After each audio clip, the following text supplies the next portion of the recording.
Hey, you guys playing Yu-Gi-Oh? GBs? Dude, you remember what happened last time? And this, what's he doing? Is to go even further beyond.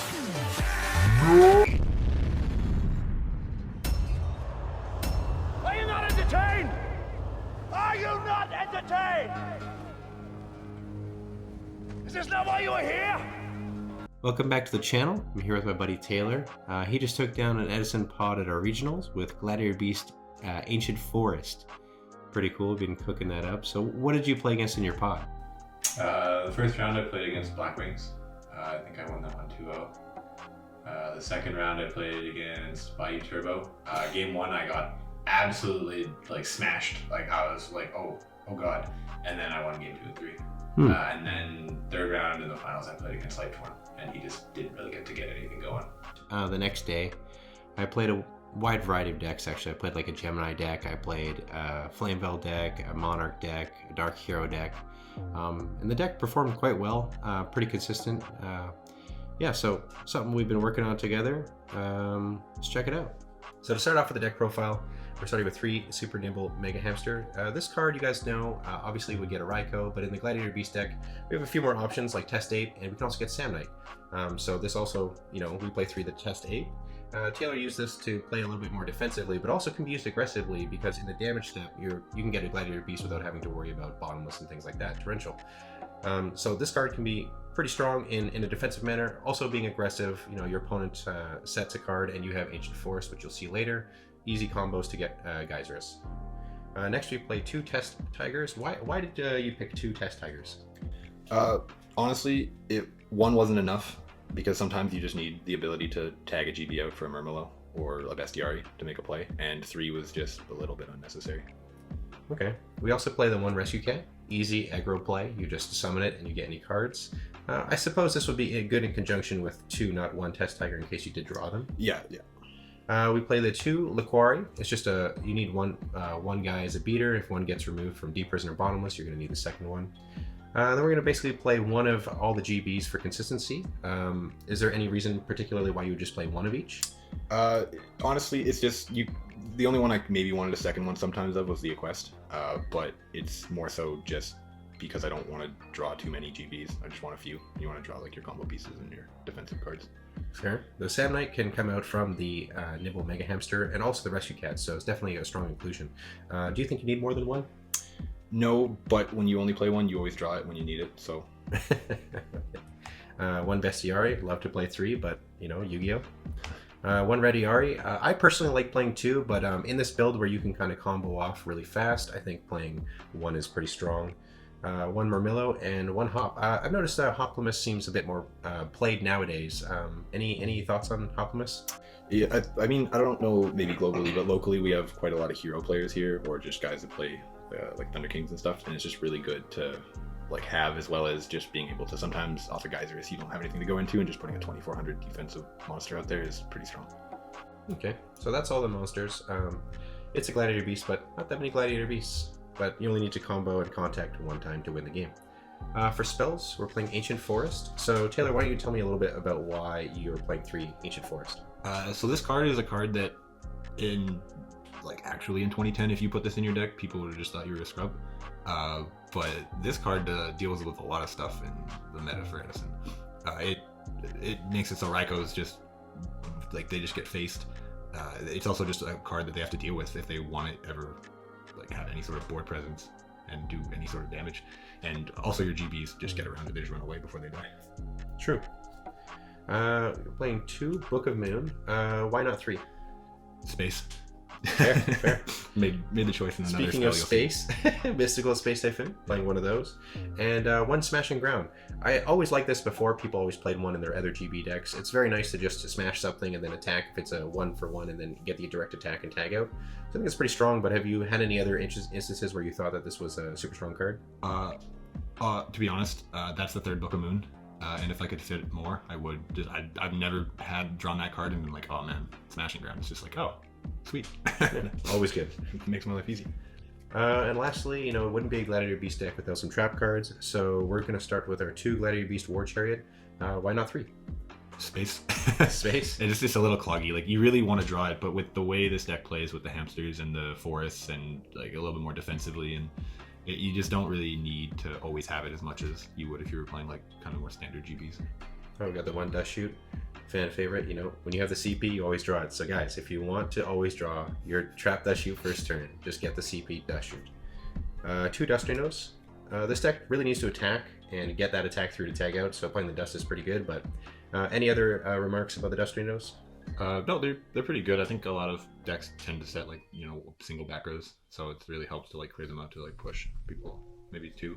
Fair. 1 Starlight Road. It's great against Icarus, but also, when you summon 2 guys out, maybe you might get Bottomless or something like that. But mainly, is this just for Heavy Storm, or? Mostly for Heavy Storm, but it lets you play a little aggressively with the Rescue Cat. More so when you have the double Sam Knight, I guess, but like you can run into torrentials and mirror forces knowing that you have like something to stop it. 2 Dimensional Prison. Not much to say here. Obviously, a very strong card. 1 Call the Haunted. It seems like pretty strong after you made the Geyserus. Obviously, when the Geyserus is special summon, you can blow up some cards. But I suppose in this combo heavy deck, this would be pretty good with Test Apes getting stuff. Like any other remarks about the Call the Haunted? I mean, it's always just good to have a way to get a second GB on the board. It can bring back the cat. You can bring back like just a GB to be able to like make a contact play. But yeah, again, apes, like it's just like a pretty versatile card. It's usually not dead. Yeah, 2 Bottomless, that's just the standard. 1 Mirror Force, also pretty standard. 2 Compulsory. This card's been getting a lot more play from Vayu Turbo, and just in Gladiator Beasts, Taylor was saying that this could be also used in defensive ways, where you summon and they have a Bottomless, and you can just add your guy back instead. So it has a twofold use in this deck rather than just using it offensively to remove their monsters from the field. And the last trap card is Solemn Judgment. Obviously a good card. You're playing a lot of back row, and even if you weren't, probably playing 1 Solemn Judgment is quite powerful. Alright, for the side deck, we're rocking 2 Trap Stuns. You said that you mostly use this against Blackwing. Any other back row decks that you played against, or you thought that maybe you need this for? I like it against heroes. I have a very personal problem with getting hero blasted. That's true, that's true. 2 Light Imprisoning Mirror. Obviously just Lightsworn. If they open and they pop off, there's not much you can do. If you don't have that Starlight Road, you're getting blown out. 2 Mask of Restrict. One of the weaknesses of this deck is decks that can easily out Ancient Force. Since the deck is kind of built around it. So we're playing 2 of these, but possibly bump it up to 3 for the Monarch matchup, since they can just cast the field spell and then attack us. Yeah, I think that's pretty much the only time you put it in. We have a 3rd War Chariot. I think it's just good in anything that has a combo heavy. I'd say like Quick Draw would be good, maybe Monarchs. You could against Lightsworn, since they kind of have to use their effects, but whatever you feel threatened by that plays a lot of effects. You wouldn't really do this against Blackwing, you really wouldn't do this against Heroes, this kind of thing. 2 Thunder King. We're playing 2 Thunder King here. I think there could be better slots, but it was 1900 and it's big, and it kind of screws over your opponent in situations. Any thoughts on Thunder King? I didn't really find myself putting them in that much. I didn't play maybe against decks that I would want them, but like it's a good card. Just if you have some room, it's a good card. We're playing 1 Cyber Dragon. Since we're mainly playing recruiters and floating monsters, you're not really going to want to have Cyber Dragon in your hand. So this is specific against heroes, since they can spark, and then you'll be able to use this later on, or you'll put it in against machines, obviously, to contact fusion. But mainly just this is specific matchup, and I guess Blackwings, just because you're going to have the Nimble Hamsters, Test Tigers, this kind of thing. So 2 Consecrated Light. It's for the Blackwing deck. Any other thoughts on that? It's just for Blackwings. They don't get to play the game until they set an Icarus and set a monster. True. And we're playing 2 Hedgeguard. Shoutouts to the Discord Edison format. They were talking about this card, and yeah, it came up clutch in my tournament on Sunday. Anything that was big, if you open Ancient Force in a GB and you have this card, they're just dead.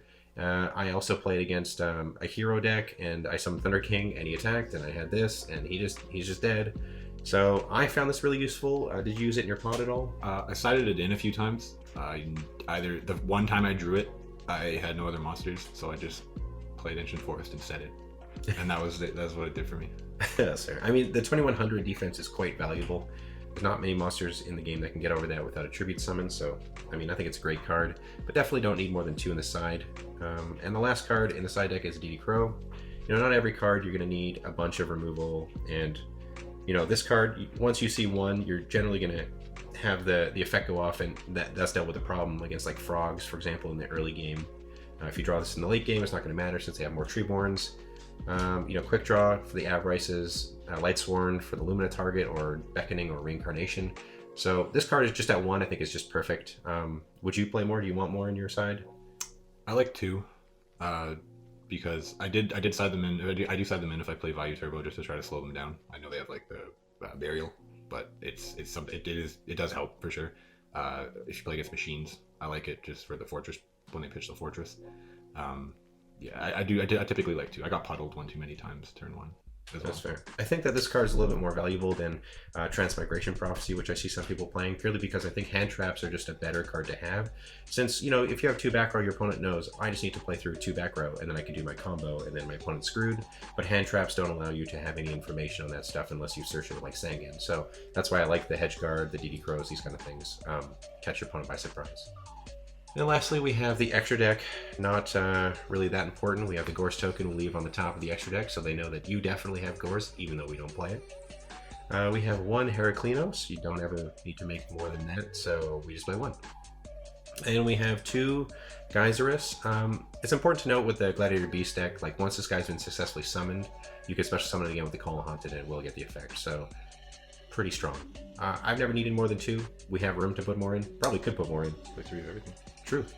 1 Chimera Tech Fortress Dragon. It's for the Cyber Dragon, and if my opponent is stupid enough to leave a Cyber Dragon on the field with his gadgets and machines, I will take that. And lastly, we have 2 Stardust Dragon. This is just for the Starlight Road. If you want to side a second Starlight Road, you can put it in there.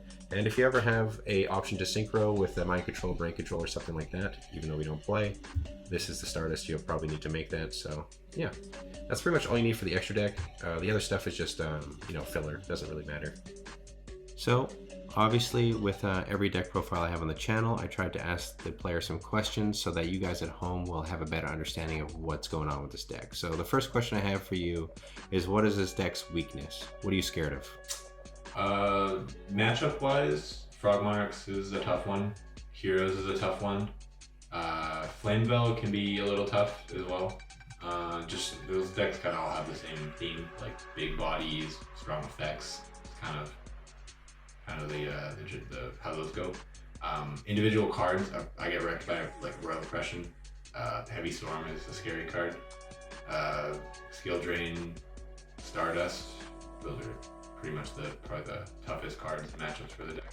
I've noticed that you were playing a little bit more outs of those as well, though, with the double Dust Tornadoes and things like that. And you have compulsory for the Stardust, so kind of built around those, I suppose. Try to cover the weaknesses of the deck in the main deck.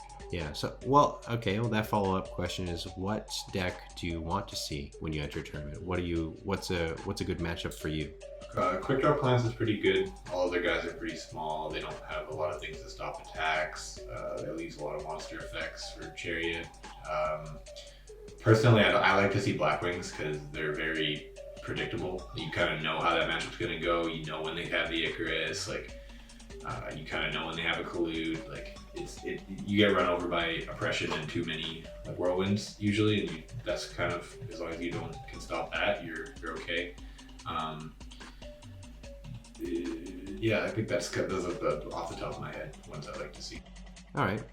Well, for anybody that wants to pick up your deck, they know what's in it. They know the matchups a little bit now, just on this brief conversation with questions. But I would say that, do you have any tips for anybody that want to pick up this deck specifically?